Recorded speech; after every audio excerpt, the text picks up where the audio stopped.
Hello, world changers! We are back for another amazing podcast. We're actually on episode 12, if you can believe it. We actually haven't been filming any podcasts for the last 3 weeks, and I will explain why. Was in a car accident. I launched my business, which is what we're talking about today, actually. I will not be the interviewer, nor I will just be the guest, and my good friend Thomas will be the interviewer? Host. Yes, host. So this is very new. You can see that we are in different positions today. I'm very excited. So we haven't been podcasting, but I'm super glad to be back and starting to have guests back on regularly. Today's podcast is actually about an app that I created and is now live on the App Store, which you can download today, called Pawndr. And I'll have Tom introduce himself and then ask me what Pawndr is. Go ahead. Well, this is to World Changers, no less. And welcome to podcast number 12. My guest today is somebody that just created an awesome little app called Pawndr. And if you aren't familiar with Pawndr, I'm going to let my guest, Peyton Walker, explain to you the basic idea of what Pawndr's all about. So go ahead, tell us about it. What a wonderful host. Wow, thank you so much. Pawndr is actually an app for animals and animal shelters to find homes. We're giving animal shelters a more accessible way to upload and post their animals so that they have a wider range of, marketing and advertising to try to get these animals adopted. And, when creating Pawndr, I was not just focused about the big ideas to make animal shelters' lives easier, but the app is exactly for who it was built for, and that's pet lovers, pet owners, people looking to get a pet, and, just bringing that love of animals into their lives.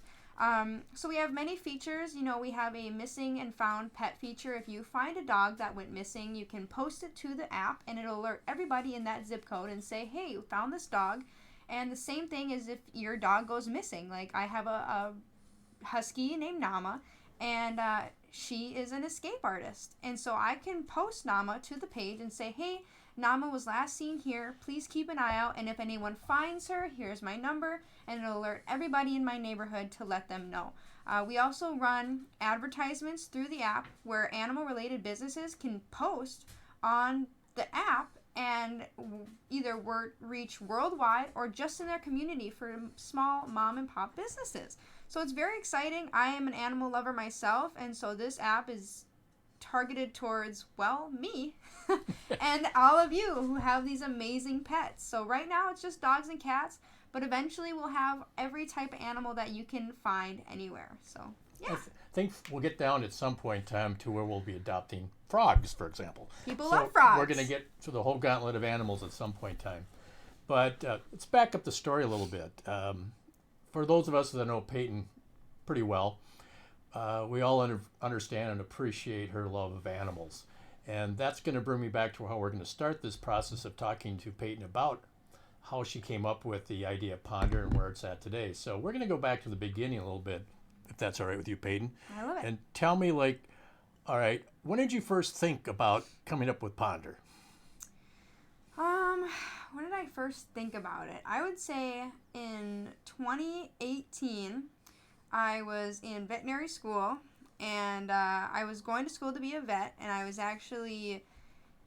love animals. I thought being a vet was the only way that I would be able to spend every single day with animals. That was like my, every single day I'd get to see animals, and then we got to a portion in our class, our animal science class, where if you hear scratching, it's my cat. Chuck, Chuck, go do that. Go do that somewhere else. And we got to the portion of, euthanizing and learning how to handle those situations. And I realized that it wasn't putting the animals down that was going to be hard for me. It was the process of seeing them in pain before they're able to heal. And I was just like, I don't think I can be a vet. I don't think I'm cut out for it. And, I made some bad choices with some ex-boyfriends and ended up getting in trouble. And my mom had to bring me down to the cities to face my consequences. And on our way back, she's like, what do you want to do with your life? You cannot be a hood rat. You know, you need to do something else. And I said, I just really want to work with animals my whole life. And we were talking about it, and she said, I wish there was an app for animals. And I was like, holy crap. It would be like a Tinder, but for animals and animal shelters. And from that moment, it was like November 5th, 2018. From that moment, I knew that I don't know how hard it would be. I don't know what it would take. I don't know what it would cost. But I would build this app. Did you, when you first thought of it, did you have, I mean, it's been a lot longer and more challenging journey than you had anticipated. I mean, when you first thought of it, was it more simplistic, and now you appreciate the complexities of it? Oh, yeah. I thought it was going to be so easy. I was like, building an app, all I got to do is hire some people. It'll be super cheap, super easy, and I said I'll probably launch within a year. You know, it's really amazing. When I first met Peyton, she was telling me about it, and I'm thinking, because that was, again, that's 5 years ago, and I don't want to use the word naive, but she was talking things like they were going to be just like she stated. This can be easy, like snap, snap, snap. Yeah. And having had quite a few years of more business experience than Peyton has had, I'm sort of just rolling my eyes. This is never going to get off the ground, because Peyton's not going to follow through on all the different levels of complexities of what it takes to launch a business. But in subsequent years, it's really been impressive. So I guess what I'm going to ask you next, so you came up with the idea in 2018. Then what was the first thing that you came up with? Like, okay, what do I got to do now to get this thing going? Can you think that far back? What was the very first step what you took? The very first step, and actually, if I could redo it today, I would have done it differently. The very first step was, well, how do you build an app, basically? So my options were I could go to a technical college for 2 to 4 years, and learn how to code, which ultimately I still want to put that in my knowledge book, because I do want to be able to, you know, code my own stuff and be able to do updates myself. But that was actually a lot more money than I had even anticipated. What was that? What kind of money were they looking at? For school, Yeah. it would be about, you know, between 60, 70,000 Okay. for 2 to 4 years. And that was just at the beginning. I mean, that's right when I had the idea. And then, as you know, in 2019, in January, my dad passed away. And Pawndr took a back burning. I mean, everything did. I did nothing, you know, and especially when you're an entrepreneur and going through grief, your life, everything goes on.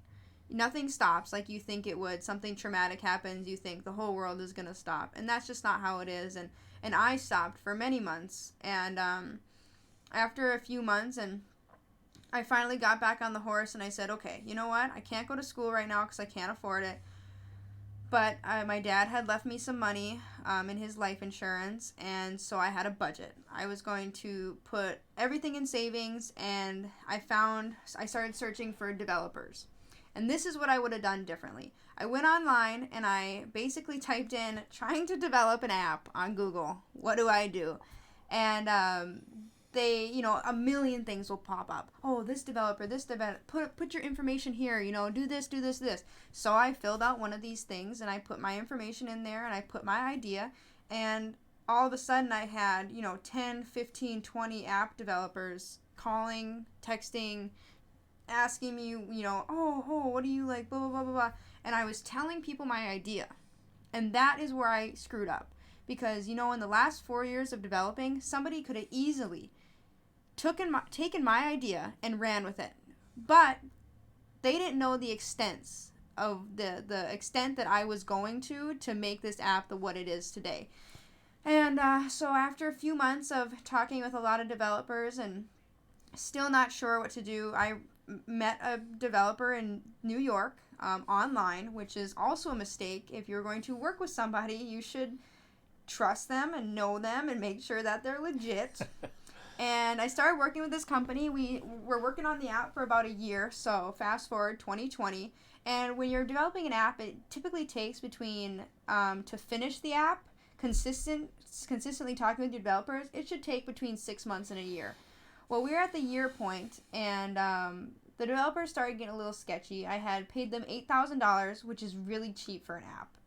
Typically, you'll pay between $30,000 to $50,000 for a high-quality mobile app. But I didn't know that. I didn't know, and I only had a budget of like 10, 15,000, 20,000 max, you know. So 8,000, that sounded like a gold mine for me. And I ran with it. So towards the end, now we're in 2020, I'm getting excited to launch, and they released me the test flight, which is the version that you test before you release to the App Store. It wasn't at all what we had been working on, and now so I requested to get the code so that I could take it to a different developer, and they scammed me out of $8,000, and I mean, I remember, Tom knows, and he remembers, and I felt like my stomach was ripped out of my chest, like just really taken out of there, and I cried and I cried and I cried, and I got encouraging words from Tom and my fiance, and I sat at my desk crying, being like, I am not good enough. I cannot do this. I cannot run this business. I will never succeed, and I should just quit. And after my tears stopped, and I sat there and I said, you know what, though? Nothing worthwhile is ever going to be easy. And if I give up right now, then I do not deserve to even have this idea, to have this passion, and to make this hobby into my career. And the hobby is loving animals, if you're wondering what that hobby is. And so we kind of just got back to it. I mean, after that, I got in contact. I started reaching out to the people that I know, asking for help. Do you know anybody? Do you have somebody you trust? And I had my good friend Luke reach out to me and say, I actually have a friend that's developing an app, and it's for investors to find entrepreneurs, and it's called Investing Social, and it's going to be on the App Store soon. It's amazing. They're doing an amazing thing with this. And he was like, you should get in contact with my friend Christian. You should talk to him. So I said, well, it couldn't hurt. And I ended up getting in contact with him. Super awesome guy. He actually offered to mentor me. And he, is very analytical, very good with business. He's opened and sold many businesses.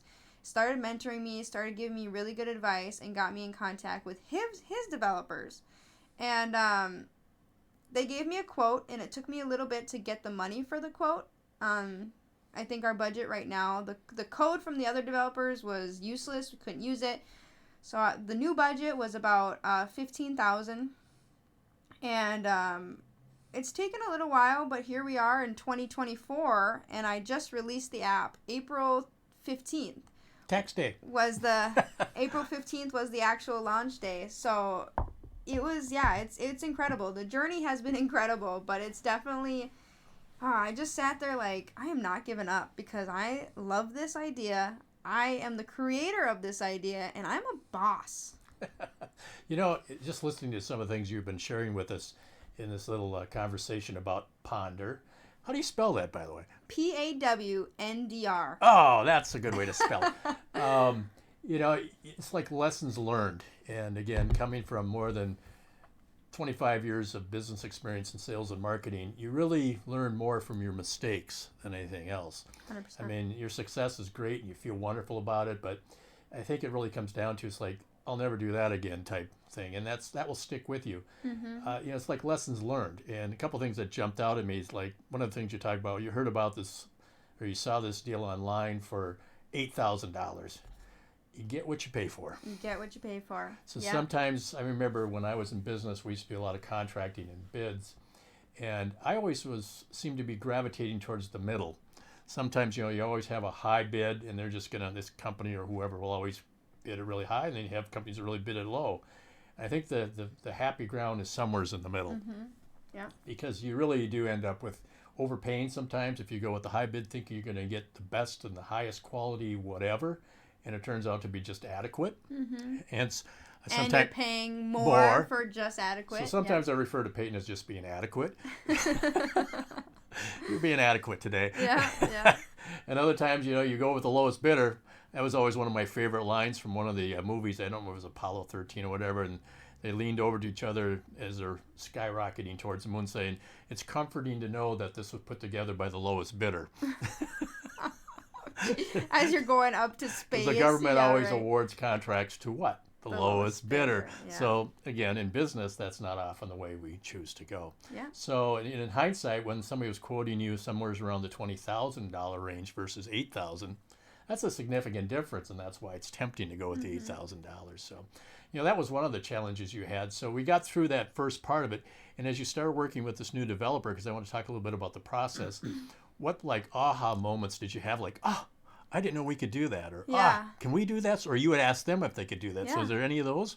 Yeah, the whole time actually. The first developers that we worked with that scammed me, I didn't have any of these moments. I was telling them what to do, and they weren't giving me any feedback because they didn't want to put more work into what they were doing, and the things that I was asking was, oh, we can't do that. No, that's not in our, our ability. With this new company, which is Outcode Software, and they're based out of Utah, and amazing, a great company, great people. I'm really enjoying working with them.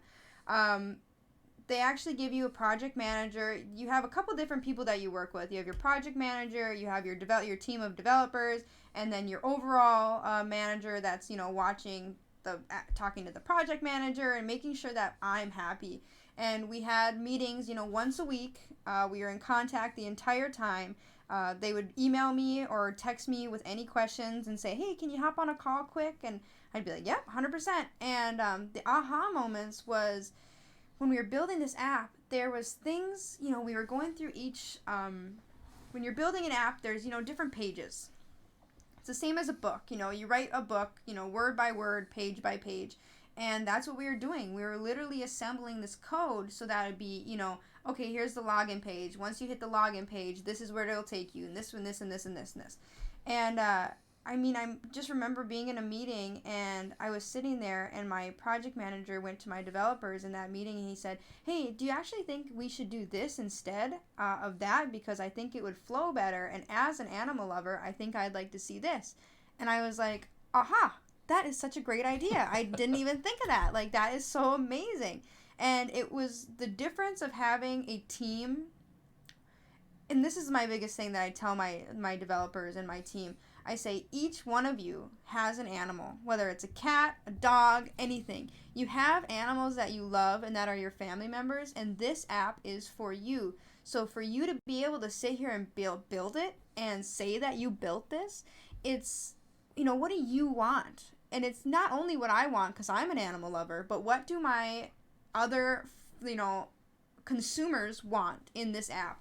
And they took it and they ran with it, and they're like, I'd really like to see this, and I'd like to see this. And it was incredible. Like, we have a feature where you can open a map, and it shows you every single person that has downloaded the app, whether it's there. You can have a ghost mode, so you don't have to be seen on the map if you don't want to, kind of like a the Snapchat ghost mode. And it shows you all the animal-related businesses that are advertising through the app. It shows you all the animal shelters that are advertising, and there's little pings on there. And that is just, it's so, you can see who's downloaded it all over the world. And it's crazy. We have people in Australia and Belgium and Nepal and here in America. So many people have downloaded it already. And it's just truly incredible to see. So, yeah, very cool. I think one of the differences is that it's a stark difference from how you and I were talking about your first developer when you would call me or I'd come over and we'd talk about it, what was going on, and for actually a better term was what was not going on, because there was really no interaction.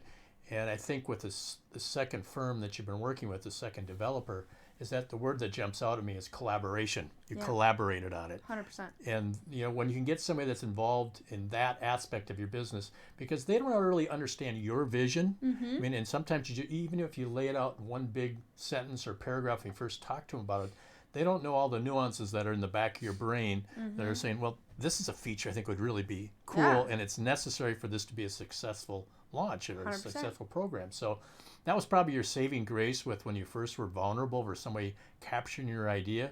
They didn't have any idea, and neither maybe did you at the time, of what this whole vision of what this app was going to look like. So that actually probably came, and it's probably still growing as time goes on.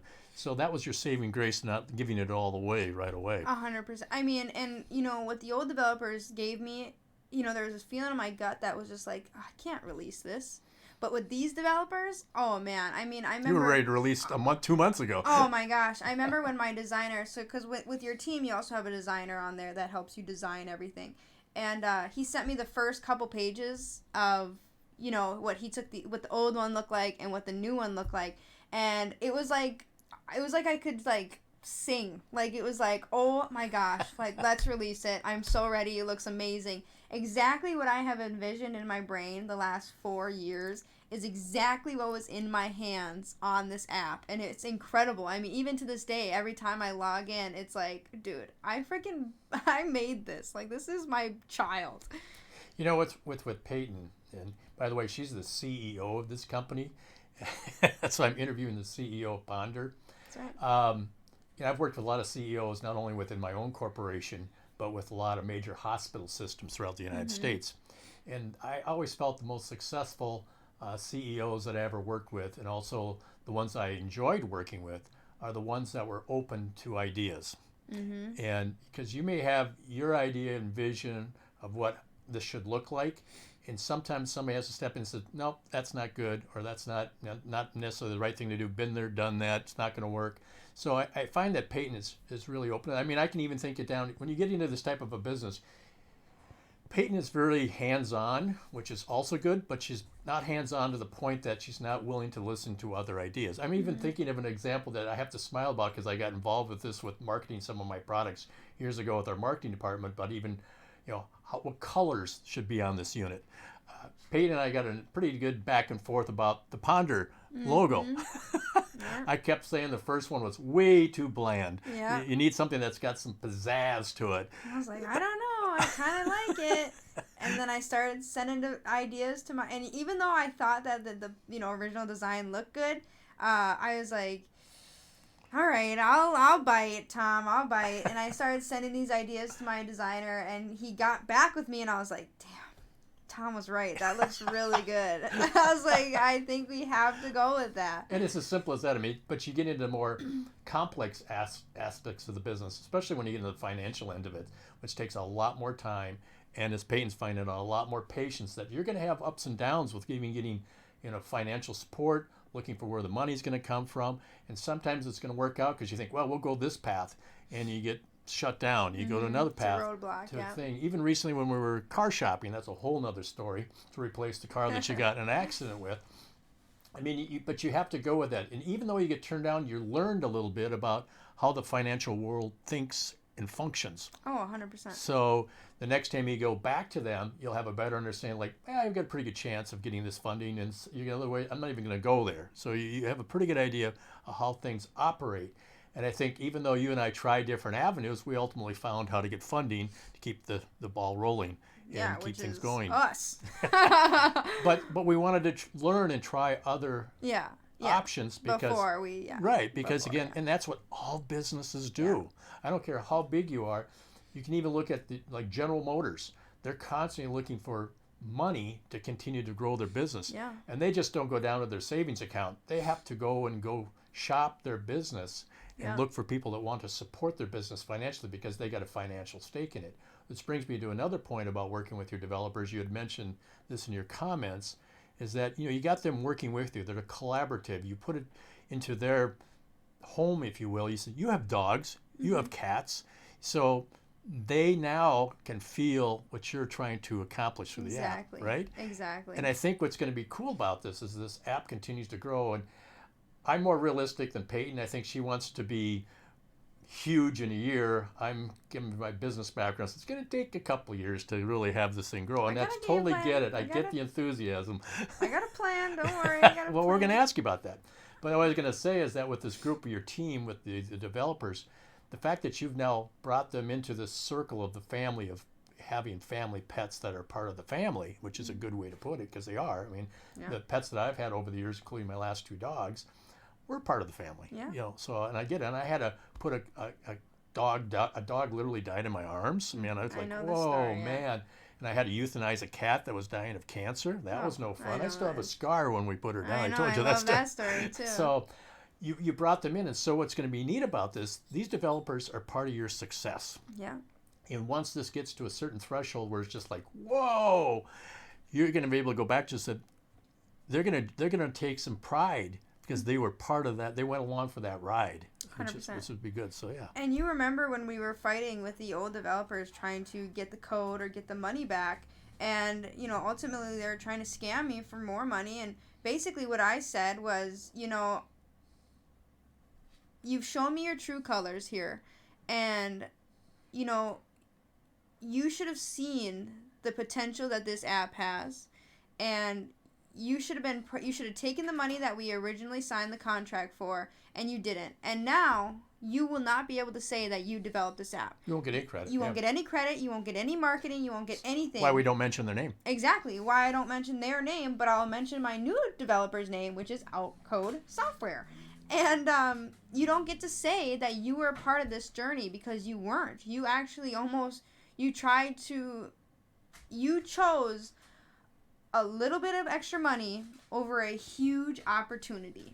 And that, even with this car shopping, and this is what Tom had helped me realize at this dealership, we came in with a budget, a plan, we talked to them, that's what we wanted, and right when we were about to sign, they upped the ante. You're going to pay more a month, and we want a bigger down payment. And, we could have paid the money, we could have. But I was crying, I was in tears, I just didn't feel good about the decision. And Tom had said, if you don't walk away from this deal, and this is a business, you're going to use this in business, as this moment right here, you're going to remember this. If you don't walk away from a deal smiling, happy, and, glad that you did it, then don't do it. Because if it's a mistake before you even shake their hand, then it's going to be a mistake after you freaking leave, for sure. You're not going to drive off this lot happy. You're going to drive off this lot crying. And that's exactly what we did. We left. And as soon as we said... We used the word, we're going to walk. We're going to walk. And we did walk. And the next day they called me with a better offer. And we went down and got it. And we said, as long as you don't change it, we're coming to get the car. And we did. And because you know what? You don't waver on your values. You don't waver. Somebody is going to... It's just like Adam and Eve when the serpent was like, oh, but this tree, this fruit is really tasty, and I know that God gave you all those other fruit trees, but this fruit will show you everything you need to know. And it was a trick to deceive you. And you always go with your gut is basically like the moral of the story for me. And that's what I did. And we're glad that we did go with that. Otherwise, we'd be out. Well, I used to be in contracting business for a fairly large medical company. And they used to send me through school at Ohio State University on contract negotiations. The guy that was the instructor of the course was the one that represented the United Auto Workers with General Motors, with Ford, and Chrysler. So he represented all the union members that were negotiating a union contract with those large automakers. Cool. So he was a great instructor. And the one takeaway that I stuck with me all these years is that you have to always remember what your bottom line is going into a contract negotiation. In your case, the budget, and the main thing was, I can only pay this much per month. Yeah. And so what Peyton experienced was that, and she was, I would say, emotional enough at the end of this when they virtually raised it almost $100 a month, is what it came down to. She loved this car, but you let that part of the emotion, which is a credit to you, saying, even though this is the perfect car, it's a great vehicle, I really, really, really want it. You stuck with you were disciplined enough, and this is what you have to do in business, is take the emotion out of it and stick with your bottom line. But you got to know what that is and be very firm with that. And as hard as that was to walk away from that car, you did it. Mm-hmm. And I thought that was pretty cool. And what's interesting also in business, and this happened to me over the course of the years in contract negotiations, by walking, it lets your person across the table sit back from that and say, they just left. Yeah. Oh, shoot. We were going to sell them this, and now they're gone. Mm-hmm.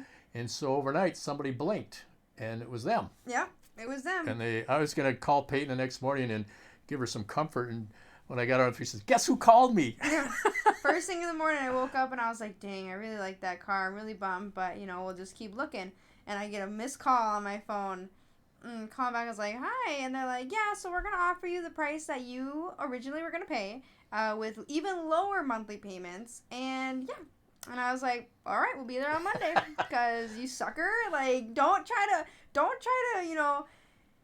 if there's, I don't know. I just know, and that's the other side of it for me is I have been on both sides of that table. I am the CEO. I am the founder. I am the person that is going to be, negotiating and doing these deals. But I've also been on the other side of the table with deals that are absolutely garbage. And I want to be the type of business person that is, respectful, kind, caring, and doesn't take any crap. I want you to know this is the deal that we agreed to, and this is the deal that we're gonna stick with. And I'm not gonna, you're not gonna get down or to the fine line, and there's gonna be like, oh, you have to pay an extra $1,000 in charges. No, Pawndr is free to use. You can use this app right now. You can download it on the App Store. Android is coming next week, but right now on Apple, you can download it. It's 100% free to make your pet finder profile, if you're a shelter, a 501c3 shelter, you can make a profile to start posting your pets. If you're a business, you can start advertising, and advertising is obviously where we charge. But even with advertising, the prices are so reasonable because you know what? We're not a corporation that is trying to make billions of dollars and at our consumers' expense. We want to work with you because if you're a good brand, if you're a good business, and if you're a good person, we want to work with you. We want to support you, especially smaller businesses who are struggling to get those advertisements out and to get their stuff advertised. If you're a small business right now, you can appreciate where they're coming from. Exactly. And that's where you have to always remember where you started. Well, it goes back to, again, I'm going to step back a little bit in this conversation. Your first developer was focused in on the money. They weren't focused in on the product. Mm-hmm. I think there's a stark difference here. Whereas, you want to make a decent living from this app. There's no question that's an alternative part of the whole aspect of developing a business. But you're focused in on the product. And that will take care of itself with regard to the financial gain you get from this product. But because if you have a quality product, it will sell itself. Exactly. And it helps, even if it doesn't sell itself, you've got to have somebody that is the promoter of that product. And if you believe in it, as Peyton does, her passion and her focus and her mind that's racing 100 miles an hour plus is going to, in the long run, there's no doubt this product's going to be successful. So, it's gone over several things as far as how we've come a long ways from 2018 to 2024. So let's bring it into the current time. What's the most recent things you've done to make sure this Pawndr app is going to grow and be successful? I am so excited. I mean, this year, and I'll get to we'll talk about it in a little bit, about the actual game plan of Pawndr. But the first year of being out, we are focused on community. I was raised in Duluth, Superior, Wisconsin, Duluth, Minnesota area. And so this place is really special to me. And so I really want to start with the community here. I want to help small businesses advertise here and start branching out. So the first few months, we will start branching out to shelters in Minnesota and Wisconsin. And then by August, we will have reached out to every animal shelter in the United States to get them to download. Because the more animals that we get posted, the more people are going to be able to find the exact animal they're looking for. The point of this app is that a pet finder will create a profile and they'll put in the filter what they're looking for. I'm looking for a German Shepherd that's 2 years old, high energy, loves other dogs, that type of stuff. That filter will search and you can put a mile radius, whether it's 2 miles or 1,000 miles. It'll put that radius in and you will start searching shelters all over the United States. And let's say you find a German Shepherd 200 miles away named Rocky and he needs a home. Well, there you go. You can call the shelter and I provide the number in the app and it'll say this shelter you can schedule to come meet Rocky. And the whole point of this app is to get you to find your forever furry friend, your forever furry family member, because that's what the joy that animals bring to us and the joy that we bring to them is unconditional. I mean, my dogs, and I have a husky, so if you have a husky, you will know, she drives me freaking nuts. She drives me bonkers, but I love that dog more than anything. And I mean, we have gone through some recent challenges with her, and that is an understatement. And that's an understatement. But I will never give up on her because because she's kind of a she's family. She's kind of a jerk. Doesn't mean that she's any less family. Same with my brothers. They're kind of jerks. But guess what? They're going to love to hear this on the podcast, but they probably know that. They already know that. They're family, and you just don't quit on family. And that's what Pawndr is about. We are, anybody that uses the app, downloads the app, finds an animal through the app, you're a part of this Pawndr family. We are here to help you, whether your dog is lost, whether it's missing, whether, you found somebody else's dog. We're building communities together, one animal at a time. And that is why we're starting in our own community. And so what's really exciting about these next few months is I have a lot of events, with a booth, and I will be going to local community get-togethers to just tell people about it. Just download it, see if you like it. If you don't like it, tell me why you don't like it, because I am the CEO. I can make changes anywhere that I need to make changes. In the first week or two of downloading, we had 50 people download in 3 animal shelters. And that's before even really big marketing. I haven't marketed on TikTok. I haven't marketed so much on social media because it's not on Android yet. And I want to be able to be on Android before I start reaching out to shelters across the world. But people love it. They're going nuts. And I'm getting feedback like, hey, I kind of would like this and I would like this. And I'd say, actually, this is already in the app and I'll show you how to use it. Or, you know what? That's a really good idea. Watch out for that on version 2 when we update it. And it's just incredible on what a community does. And to think that this community is here and there's communities like mine all over the world. And that is exactly what Pawndr's morals are, is that we're a community that just loves our pets. Yeah, I mean, there's a unique difference in this product, if you will, or this program that Peyton's so passionate about. At least that's my take on it. Is that it's not like you're just putting an app out like Auto Trader to find a car, because that's just an item. It's a thing. Even like you make reference to Tinder, I actually like to say Pawndr's more like Auto Trader, where you go on a line and look for, search the world for the kind of car you want. Tinder's a little bit more variation, but I think Auto Trader is actually a better example. I think Auto Trader is too, because Tinder you can't filter out what kind of person you're looking for. You can say I want a car that's got this kind of mileage and at this price, blah blah blah. Yeah. So I'm gonna try to get her to start saying Auto Trader instead of Tinder. Yeah. But at any rate, because she just went through this exercise with Auto Trader, and for this aspect, and for those of you that are listening to this podcast, I think it's if you're going to follow up on this with accessing Pawndr, it's because you already have an interest in rescuing animals. And that is the whole premise of Peyton's interest in developing this app, this product called Pawndr. And I think that's, again, why she's going to be successful, because it's got such the right position in the world today to really help people accomplish what they want to do, and that's to rescue animals that are in danger. I mean, they're in a rescue situation because they're homeless. They're homeless animals. And that's where Peyton's passion really comes out. And I can kid her about it and everything else, and she knows my stand. Well, you're adequate today. It's one of those things going back to that, but it really deep down, that's where Peyton's at. And to me, that's no question why I've become, I guess, somewhat of an investor in her program, is that she's got what it takes to make this be successful. If not the short term, somewhere's down the road, it's going to be you're really, making me tear up. Chill out. It's really going to be big. So this brings me to my next question. Where are you going to be 5 years from now? I got the plan all planned out. I'm not gonna lie to you. Once for year 1, and Tom says, don't let it, don't get too bent up about it blowing up within the first year. And I don't feel that way necessarily. I do think that it's gonna be a hit when people start, shelters start posting, people start finding animals, using the lost and the found postings and that stuff. I do think it's really gonna take off. But I have no doubt that it's going to take time. And you get what you give. And that's why I'm putting so much effort into it. I mean, Tom has seen, I have a list of every single animal shelter in the 501c3 certified.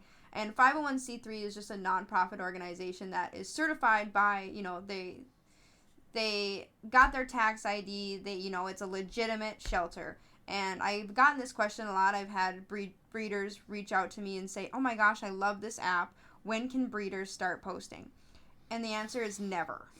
Maybe eventually we will work with certain breeds because I'm not against breeders for specific breeds because there are specific breeds that, do best for specific things. But the problem is that there are 4,000 animal shelters across the United States, and that's just the U.S. That's not across the world.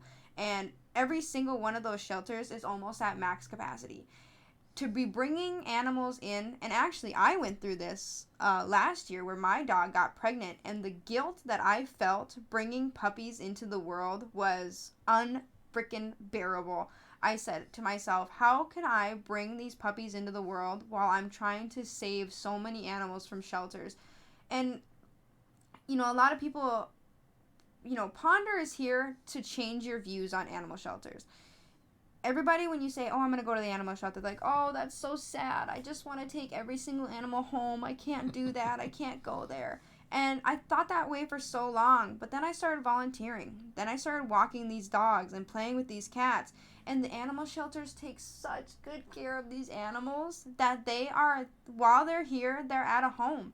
And a lot of shelters actually have a lot of fostering where a dog is not sitting in the shelter for very long. I mean, maybe 2 months tops. And then they get put into a foster until they find their forever home. And so you going to the shelters and you walking these dogs and you volunteering, it makes a huge difference in these dogs' days because they get to see, they get to socialize with new people other than just the workers at the shelter. And that's where the stigma of animal shelters, that's where Pawndr's trying to break. Animal shelters are not sad and depressing and, makes you want to cry. Of course you want to save all the animals. Peyton would. Peyton would take them all home. I'm gonna. 5-year plan. No. Yeah, 5-year plan. And, but the point is that we want to find the animals the right homes. And some homes need very specific animals. Like for me, my mom, she's a pug kind of girl. She's had pugs. We've had pugs our whole lives because they fit our family's, ideals. I have a big dog. I have 2 big dogs. And I would want. Yeah, and he would want a golden retriever, which Pawndr will help him find. I'm sure I won't have a choice. Yeah, definitely not. And, there's certain families that are more active and more, that type of thing, and that's what we want to do. So our 5-year plan is the first year is just getting our name out there. The second year is going to be, doing a lot of meet and greets around the area and that type of stuff, traveling a little bit.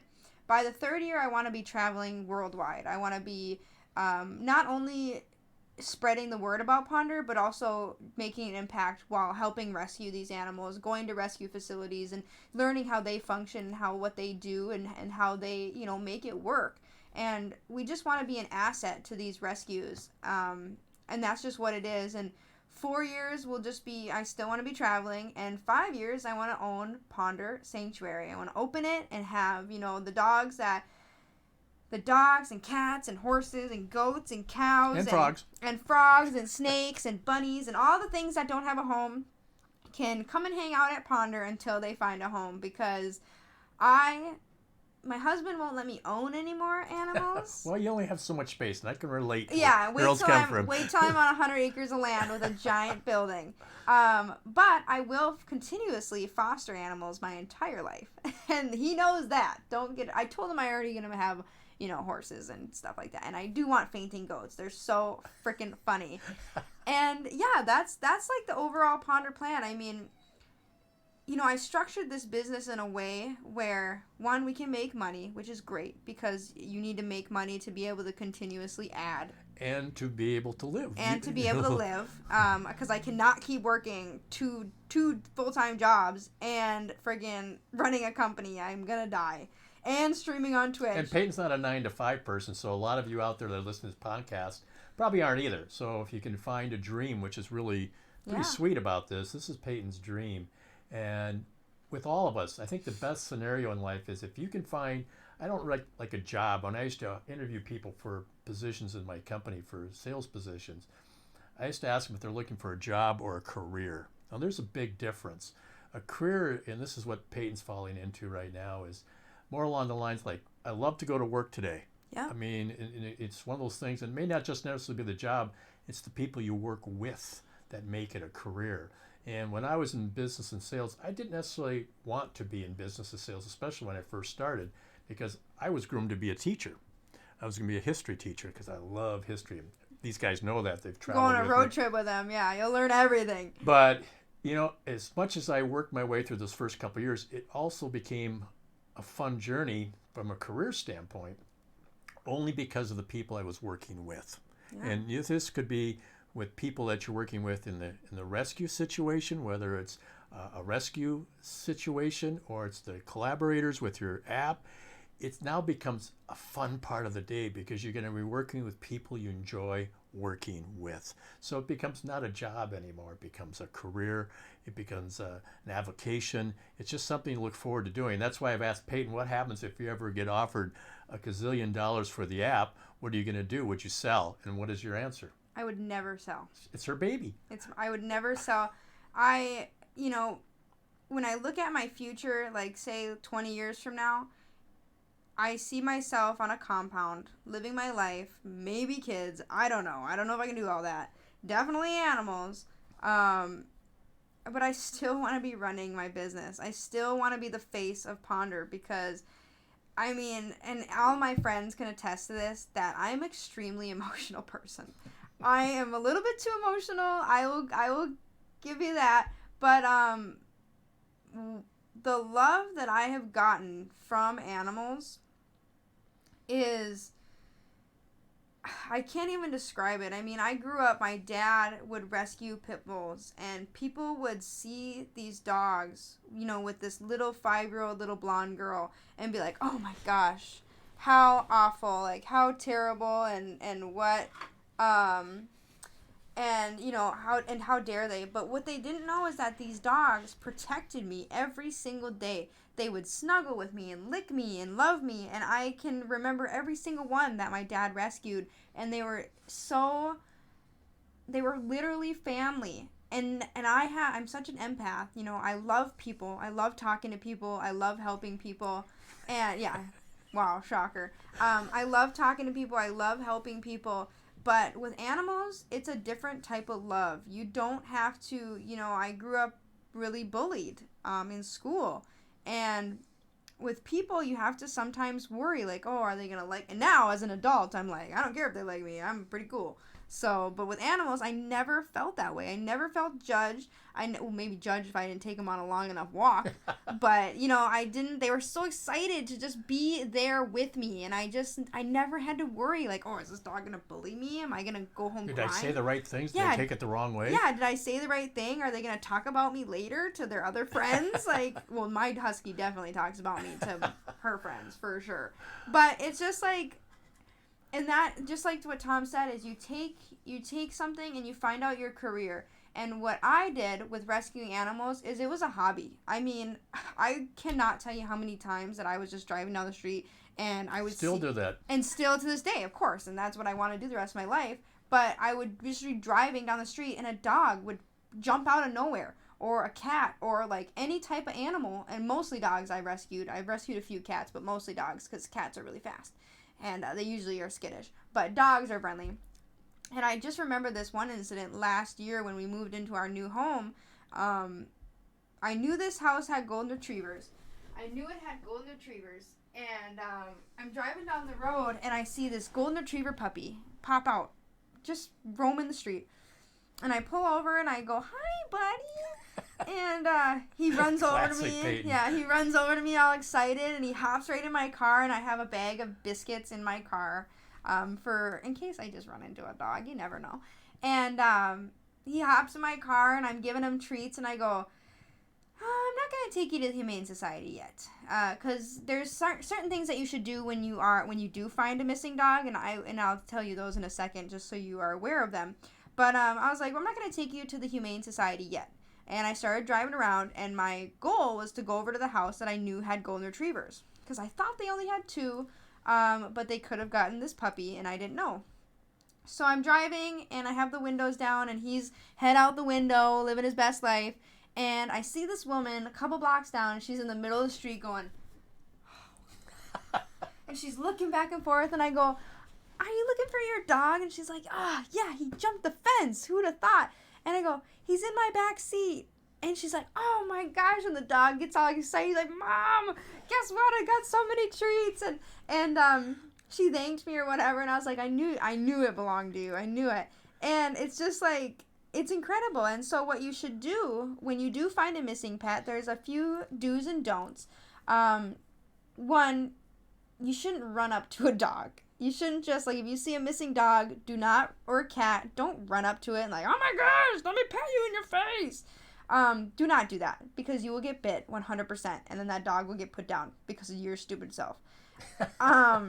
You sit and you call. Just be like, oh, hi, buddy, what's going on? And if they run, and you call 911, and you go, this is a non-emergency, could I please speak with your animal control officer? And if it's before 5 o'clock, they'll connect you. Or you can call the Humane Society also and let them know.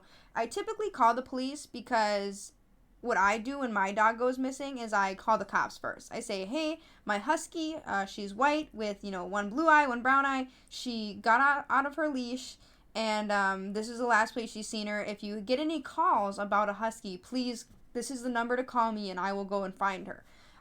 Because anybody sees a dog that looks remotely scary or maybe is lost, they call the police. The Humane Society, if it's a dog that's running away from you, the humane officer will come and get the dog. They'll find out a way, whether trapping it or coercing it or anything like that. If the dog is friendly, and you do the, hi, how you doing? I have a treat for you. And, she's got this down. And it comes to you, load up in your car, call the Humane Society, and say, hey, I have this dog. Has anybody called about it? And they'll say, yes, they have. Bring it in. Bring it on in.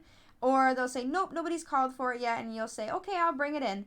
And before you drive to the Humane Society, drive around the area that you had just found the dog with the window down and you looking around, because the owner might be looking for it right now. Otherwise, the Humane Society is the best place to bring a lost animal, because when I lose my dog, the first place I'm going to check is the pound, 100%, because that is just what we do. And that is why we use Pawndr now, because it'll alert everybody in your area and say, hey, Nama's loose. This is where she was seen. If anybody finds her, please bring her to me. Boom. Done like that. Yeah, I always get impressed when Peyton gets on her stump, if you will, because Okay. she's so passionate about this part of her life with regard to saving animals and developing Pawndr, that when she's speaking, and she recently was on a radio program as well, which was a lot of fun with a mutual friend of ours on his radio program on a Saturday morning, which she did very well. And I've also heard her speak in public in the past. Two things come up. Peyton rarely says which is a lot of, when you see somebody in a public speaking situation say a lot, that means, first of all, they're not really plugged into their topic, or they're not prepared. But with Peyton, when she's talking about Pawndr or rescuing animals, you'll never hear the word when she's speaking in her business mode, you won't hear frickin' a lot either, which is another one of her favorite words. So, but that's what makes her human, and that's what I love about her as well, is she's got those human aspects.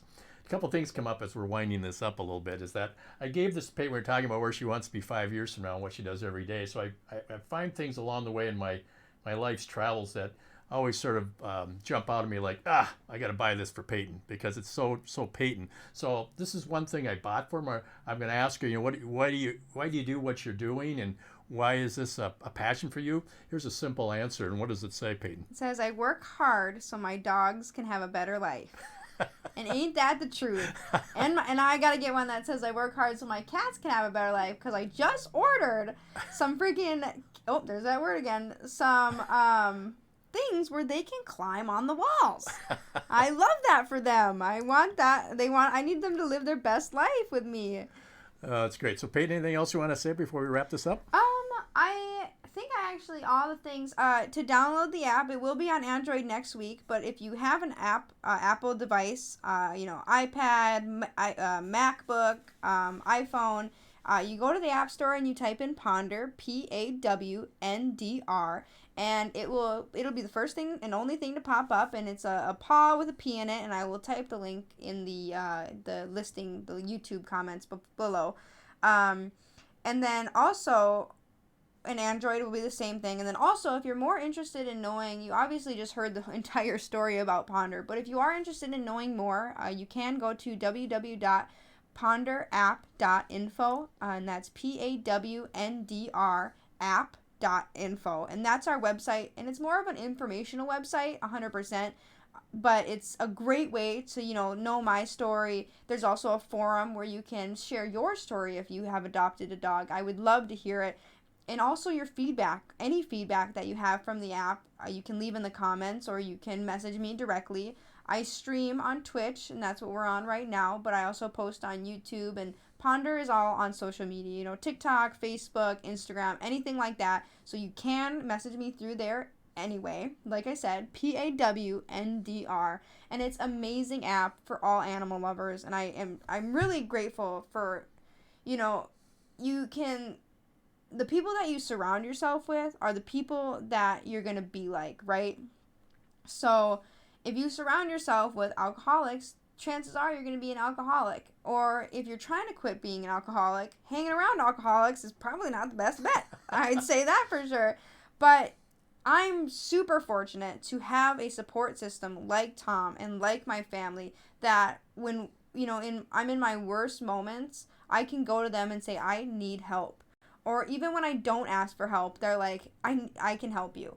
And that is what you need. I mean, if you're going to turn your hobby and your passion into a business and be an entrepreneur, a lot of people say, oh, I can do it by myself. You for sure can, no doubt about it. But there is nothing wrong with trusting people and having good friends and trusting the people that are going to, root for you. The people that are going to show up for you are the people that are really going to carry you to success. Because you know what? Nobody could download the app at all. But I have 50 people that know me and trust that I would never make an app for any of the wrong reasons. And now they already have it downloaded, and I already get feedback. And that's all. If the app didn't go anywhere forever, I would be happy. I'd be bummed, but I would be happy knowing that the people that I have trusted to be in my circle and to be in my life are the real ones. And so that's why I really thank Tom for being the host today, because I knew he was going to have good interview questions, and he has known me the best for the last 5 years. And I will never be able to thank you enough. Even when I buy you a hot tub and a boat and, That's my reward. All the things that you deserve, I still will not be able to thank you enough for just being my friend. So I think I'm good. All right. Well, I'm just going to wrap this up then with a couple thoughts and some things that I've been thinking as Peyton's been talking here and listening to some of the things he's shared with you as far as what it takes to be, what she envisions to be a successful launch and a successful life of Pawndr. And that is, first of all, as far as being podcast number 12, I want to thank you as your host for being here. And I would say she was an adequate subject today, which is one of my favorite phrases for my buddy here. But also, we did a podcast number 2, and I think Peyton, to a certain degree, is the epitome of this, even though she goes the other way sometimes, is that if you were to reflect back on our second podcast, it was all about attitude. And attitude has to do with having a positive attitude. And I've got this quote that's on my desk at home, and it says, basically, it's as simple as this. If you think you're going to succeed, if you're thinking about that and dreaming about it, you will, and you'll be right. If you think you're not going to succeed or that you're going to lose, you're right too. So it's really what's up here that's probably going to have the biggest impact on how things will turn out. Yeah. So with that, have a good day. Goodbye. Thank you so much for watching.